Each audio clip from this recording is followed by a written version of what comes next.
Pakistan limits Hajj pilgrims to 90,000 under government scheme. Total of 1,79,210 Pakistani pilgrims to perform Hajj this year.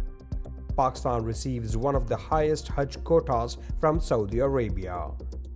New Hajj Policy 2025 introduces Nazim for every 100 pilgrims. 1,000 seats allocated for hardship cases and 300 for laborer and low-income employees.